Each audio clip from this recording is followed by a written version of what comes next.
Hey there, what's up? In this video, I'll give you a quick guide on how you can remove lag from Proton Mail app. So the first thing that you will have to do is of course open your Proton Mail app and log in if necessary. And once you've logged in, you will just look for the settings and then go ahead and click all settings.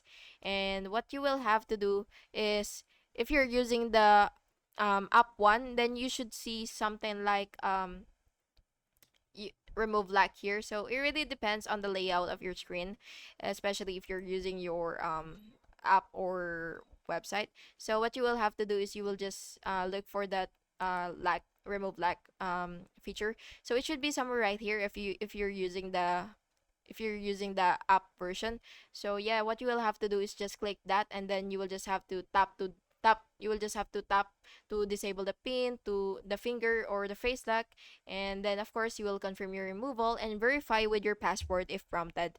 And then of course you will test access, you will close and reopen the app to ensure that the lag is removed. And yeah, that's how you can remove the lag from Proton Mail. And please make sure to like and subscribe for more videos like this. Thank you and have an awesome day.